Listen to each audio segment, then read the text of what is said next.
신남중학교 1학년 친구들 안녕하세요. 과학선생님 이나래입니다. 첫 번째 동영상이에요. 우리 시작이 중요한 만큼 첫 시간 열심히 한번 공부해 보고요. 혹시 질문사항이나 궁금한 점, 건의사항 같은 거 있으면 언제든지 선생님한테 와서 이야기해 주거나 댓글 남겨주세요. 그러면 선생님이 확인을 하고 여러분의 의견을 반영해 보도록 하겠습니다. 자, 교과서는요, 일단 14쪽에서 21쪽에 해당하는 부분이고요.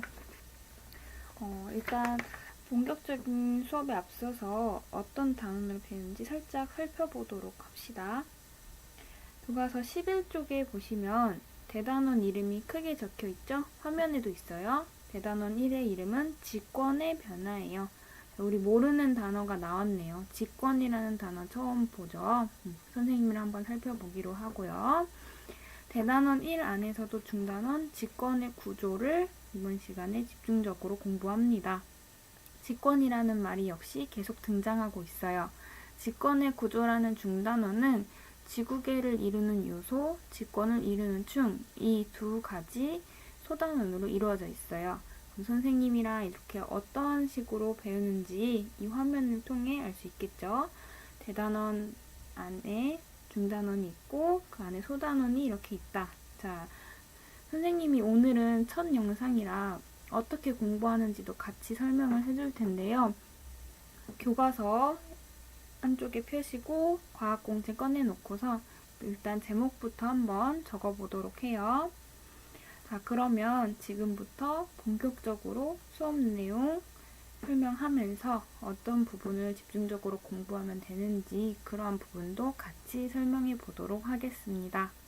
선생님도 오랜만에 동영상을 촬영하는 거라 서툴기도 하고 떨리기도 하는데요. 실수가 있더라도 많이 이해해주고 혹시 잘못 설명한 부분이 있다면 언제든지 이야기해 주었으면 좋겠어요. 시작할게요. 자, 제일 먼저 학습 목표입니다. 오늘 선생님이랑은 소단원 2개를 배우기 때문에 학습 목표가 4개나 돼요. 그렇지만 괜찮아요. 이게 다 연결되어서 이해되는 개념이기 때문에 실제로는 그렇게 내용이 많지는 않아요. 한번 천천히 살펴볼게요. 제일 먼저 지구계라는 단어가 나옵니다. 지구계의 뜻을 설명할 수 있다. 지구계 구성 요소의 종류와 특징을 설명할 수 있다. 지구 내부를 알아내는 방법을 설명할 수 있다. 직권을 구성하는 각 층의 명칭과 상태를 설명할 수 있다. 공통적으로 등장하는 단어가 있네요. 지구라는 단어는 계속 나오고요. 4번만 지자만 나오는데 뭔가 연결되어 있다는 느낌은 많이 받을 거예요. 우리 한번 어떤 뜻인지 이제 보도록 해요. 자, 그림을 봐도 힌트가 되겠네요. 지구가 힘겨워하는 표정을 짓고 있고 무언가 코끼리, 원숭이, 나무 그리고 달도 있네요. 자, 이제 힌트가 좀 되었죠? 어떤 내용을 배울지? 자, 제일 먼저 교과서 14쪽에 보시면 지구계를 이루는 요소에 대한 내용이 있습니다. 자, 지구계를 이루는 요소를 배워야 되는데 제일 먼저 등장한 내용이 계라는 단어예요. 자, 무슨 뜻이냐면 우리 지구가 뭔지 모르진 않을 거예요. 근데 계라는 단어가 낯설어서 지구계라는 말이 어렵게 들릴 텐데요. 일단 계라는 말을 먼저 배워보도록 하면 계는 영어로 시스템이라고 해요. 커다란 전체 안에서 상호작용하는 구성 요소들의 집합을 계라고 부릅니다. 예를 들어 생태계, 소화계 이런 말들을 많이 쓰는데요.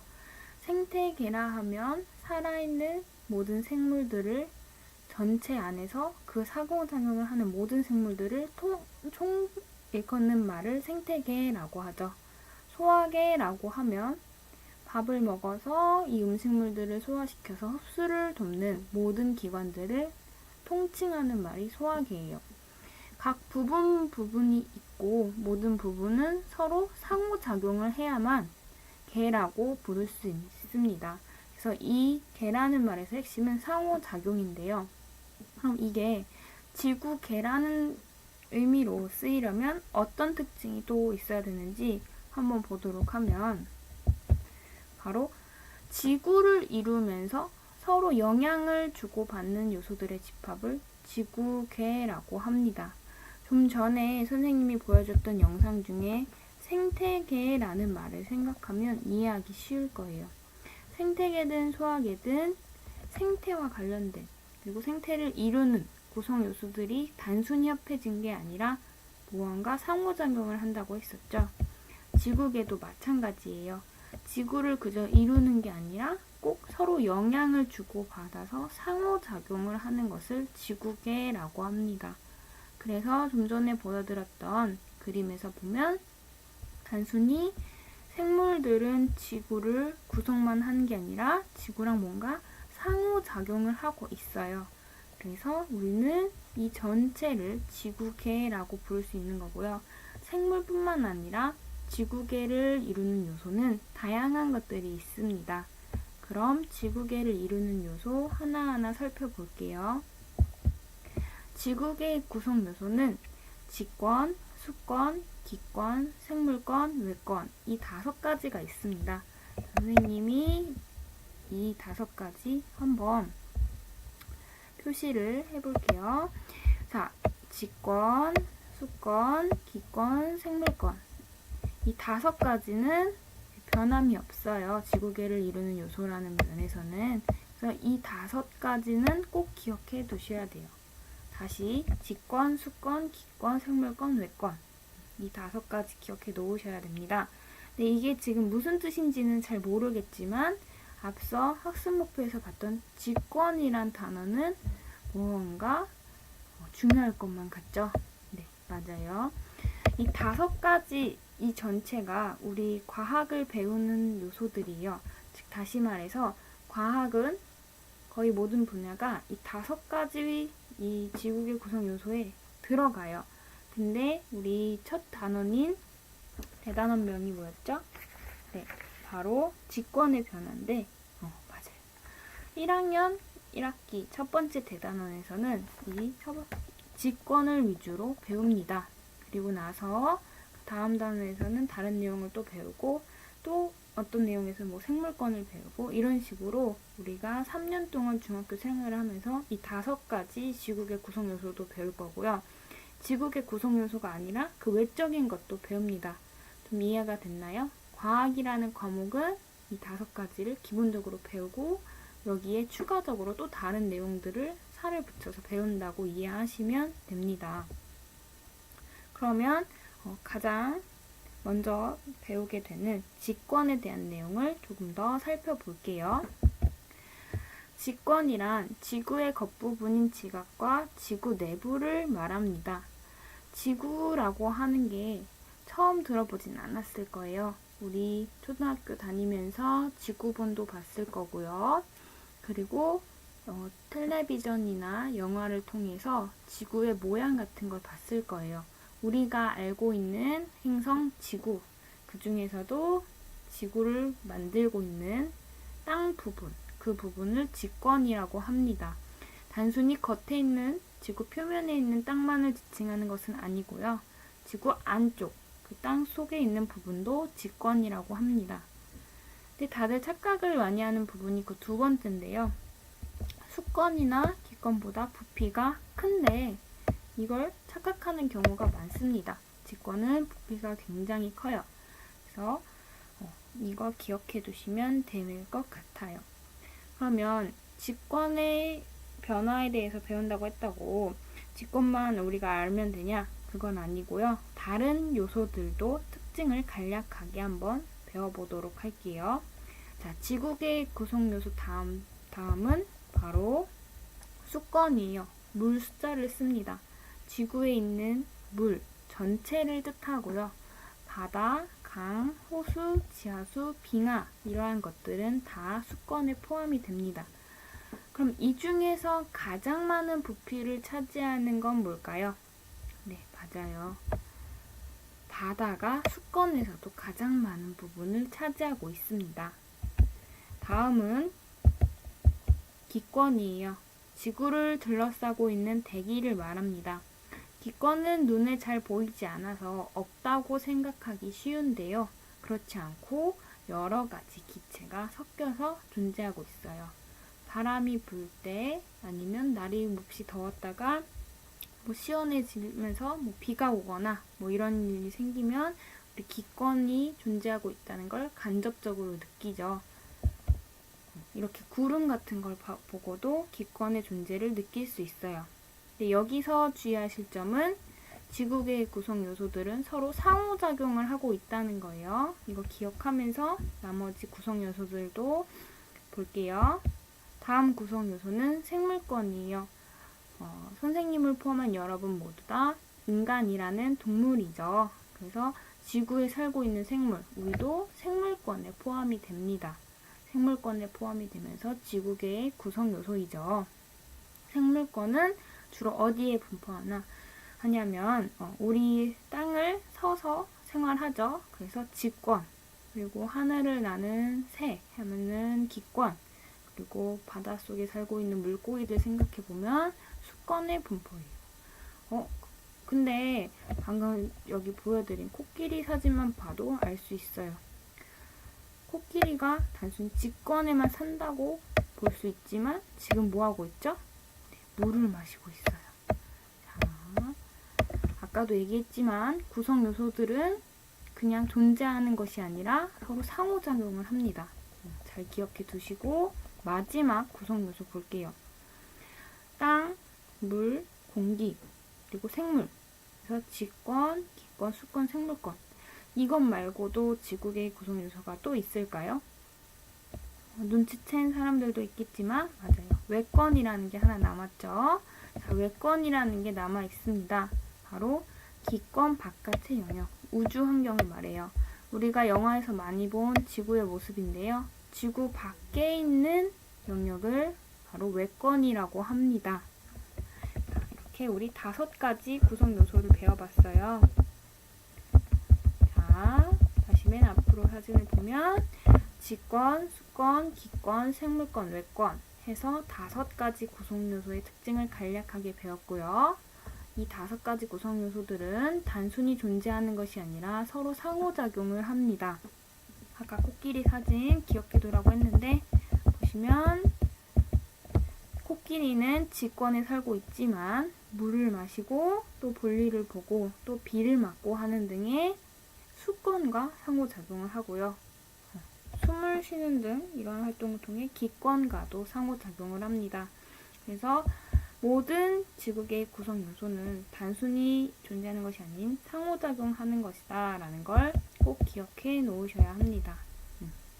그 중에서도 우리는 지권, 지구의 표면에 있는 땅 부분과 지구 안쪽을 차지하고 있는 그 지권을 배워보도록 할게요.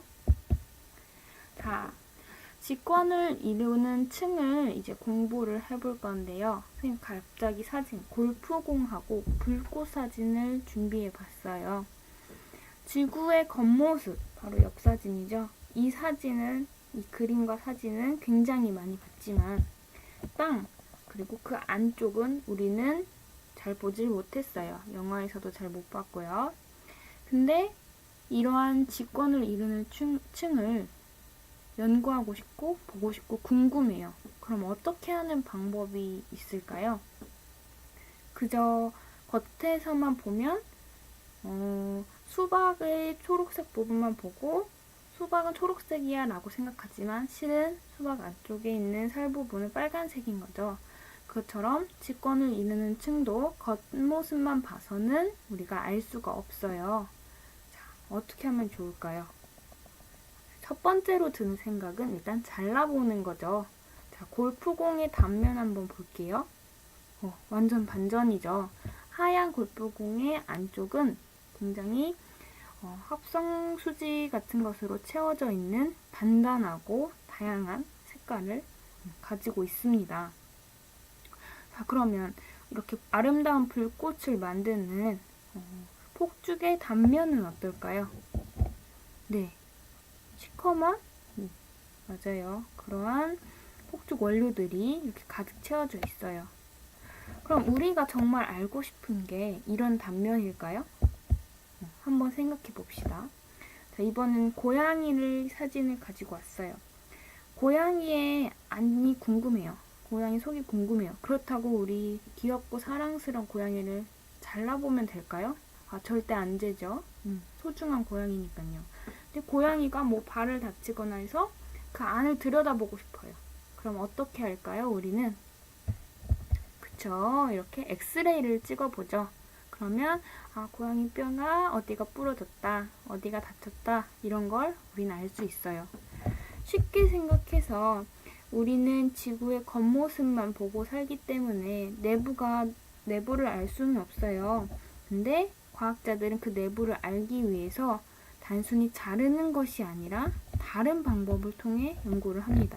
물론 때에 따라서는 지구의 표면을 뚫고 들어가서 안쪽을 보기도 해요.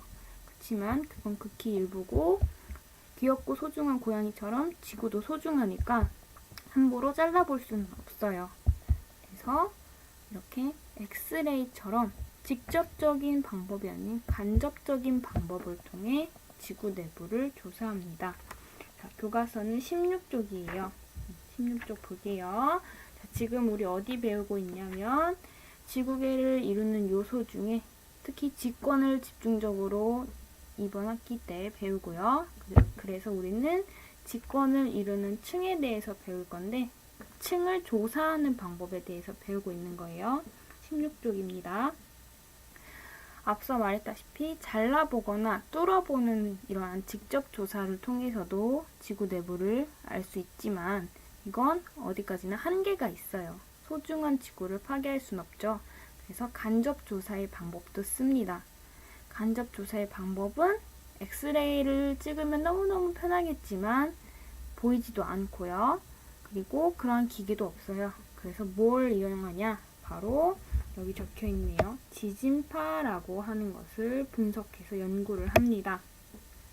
지진파는 네, 맞아요. 여러분이 생각하고 있는 지진. 맞아요. 지진이 일어났을 때 나오는 진동을 말해요. 진동을 분석해서 이 지진파 내용을 분석해서 우리는 지구 내부를 조사를 합니다. 쉽게 생각해서 엑스레이 원리랑 같아요. X선이 뚫을 수 있는 것은 투명해 보이고요. 뚫을 수 없는 것은 불투명하게 보여서 이렇게 보이는 것처럼 지진파도 마찬가지예요. 구성하고 있는 물질에 따라 빠르기가 달라집니다. 그래서 이 빠르기의 차이를 이용해서 지구 내부를 이건 지구는 이때 지진파가 이 부분에선 빠르게 지나가고 이 부분에선 느리게 지나가니 서로 다른 물질이구나 이렇게 간접적으로 추측하고 관측해서 알 수 있는 방법이 바로 지진파 분석 방법이에요. 자, 그러면 지진파를 이용하여 알아낸 지구 내부를 한번 볼게요. 지구 내부는 총 4개의 층으로 이루어져 있어요. 지각, 멘틀, 외핵, 내핵 이렇게 4개의 층으로 이루어져 있는데요. 자, 여기 지구를 자른 듯하게 보여주고 있지만 아까 그 직접적인 조사 방법으로 지구 내부를 뚫어보는 방법이 있다고는 했는데 어디까지 뚫었냐면 요만큼도 못 뚫었어요. 13km 정도밖에 못 뚫었습니다. 지각도 뚫지 못했어요.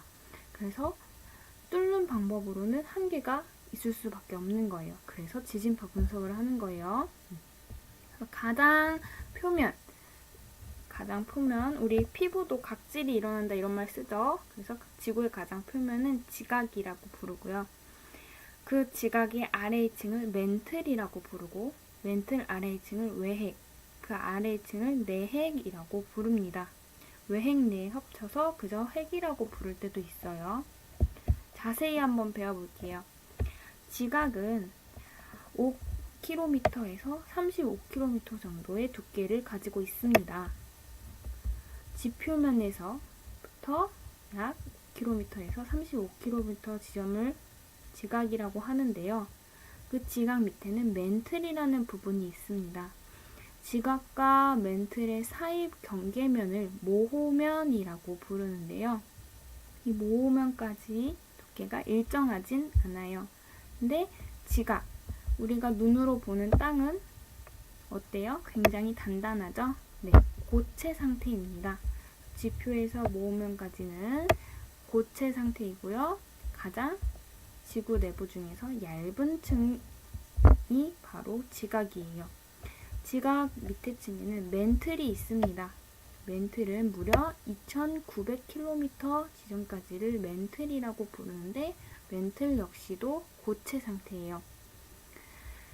그리고 지구 내부에서 부피가 가장 큰 층입니다. 다음 시간에 학교에서 선생님이랑 왜 부피가 가장 크다고 부르는지 배워볼 거예요. 다음은 외핵이에요. 외핵. 외핵은 2900km에서 5100km 지점까지예요. 굉장히 깊숙한 곳에 위치하고 있죠. 보면은 약 이 구간이 깊이가 한 2000km 정도 된다고 보시면 됩니다. 근데 외핵은 액체 상태로 추정하고 있어요. 왜 추정이라고 부르냐면 직접 본 게 아니라 지진파의 속도 차이를 이용해서 분석했기 때문이에요. 외핵 안쪽은 내핵이라고 부르는 그러한 층이 있습니다. 여긴 고체 상태로 추정해요.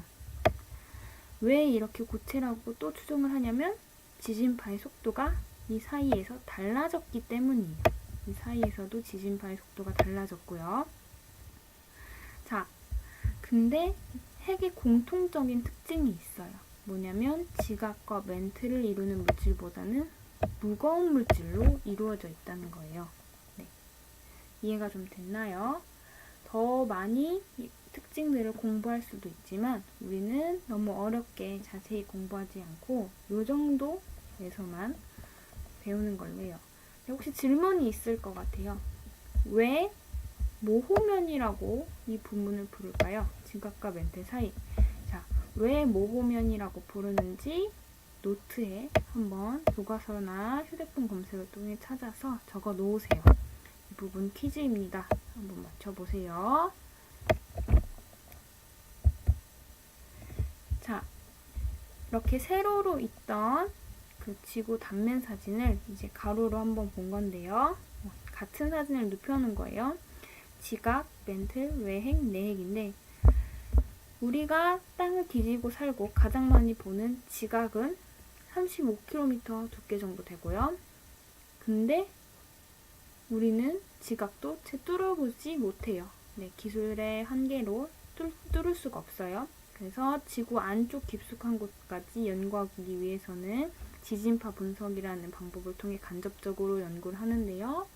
지각과 멘틀은 둘 다 고체 상태이고 외핵은 액체 상태로 추정하고 있어요. 그리고 외핵보다 안쪽인 내핵은 다시 고체 상태로 추정하고 있습니다. 자, 선생님이랑 벌써 다 배웠어요. 자, 문제로 점검을 해보도록 할게요. 지구를 이루면서 서로 영향을 주고받는 요소들의 집합. 단순히 모임이 아니라 영향을 주고받는데요. 그러면 무슨 말이 꼭 들어가야 되냐면 개라는 말이 들어가야 돼요. 지구를 이룬댔으니까 무슨 개일까요? 네, 지구개겠죠. 그렇다면 그 지구개 나오네요.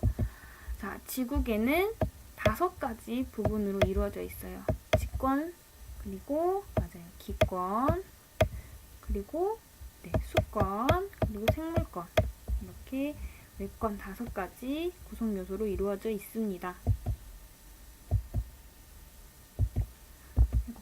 지구 내부 구조를 알아내는데 가장 효과적인 방법은 그럼 무엇일까요? 소중한 지구는 자를 수 없다고 했죠. 그리고 엑스레이로 찍을 수도 없어요. 네, 간접적인 방법인 지진파 분석을 통해서 지구 내부 구조를 알아냅니다. 지구 내부는 총 4개의 층이라고 했죠. 자, 빠진 게 뭐가 있을까요? 네, 지각과 마찬가지로 고체로 이루어져 있는 멘틀이 있죠. 총 4개의 층으로 구성되어 있습니다. 자, 도장을 또 받을 수 있는 퀴즈 2개를 더 내볼게요. 이 퀴즈는 못 풀겠으면 안 풀어도 되지만 앞서 배운 내용을 노트에 정리하면서 마지막에 한번 고민해 보자고 선생님이 내는 문제예요. 노트에 문제를 적고 어떻게 이러한 것들을 해결할 수 있는지 천천히 생각해 보시면 돼요. 화산이 폭발하여 화산재가 대기로 분출되면, 자, 힌트 몇 가지 드릴게요. 화산이에요. 산은 공중에 있는 게 아니라 어디에 있죠? 땅에 있죠. 자, 화산이 폭발하여 화산재가 대기로 분출되면 대기가 뭘까요? 또 힌트가 있어요. 햇빛을 차단하여 기온이 낮아질 수 있다. 이와 같은 현상은 지구계의 어느 구성 요소 사이에서 일어나는 것인지 설명해보자. 선생님이 힌트 다 줬어요. 자, 우리 주변에서 지구 내부 구조를 가장 잘 비유할 수 있는 물체를 찾아 지구 내부 구조와 비교하여 설명해보자. 자, 지구 내부 구조가 어떻죠? 눈으로는 못 봤지만 간접적으로 우리 알아냈죠? 오직 하나의 층으로 되어 있는 것이 아니라 몇 개의 층이랬죠? 4개의 층. 꼭 4개가 아니어도 돼요. 층상 구조를 하고 있어요. 우리 주변에서 층으로 이루어져 있는 구형 구조를 한번 찾아보도록 합시다. 그래서 선생님이랑 공부는 여기까지고요. 다음 시간에는 수업 시간에는 선생님이랑 몇 가지 활동을 할 거고요. 다음 동영상에는 우리 지각의 구성, 이 다음 단원을 배워보도록 하겠습니다. 오늘도 고생 많았고요. 네, 수고했습니다.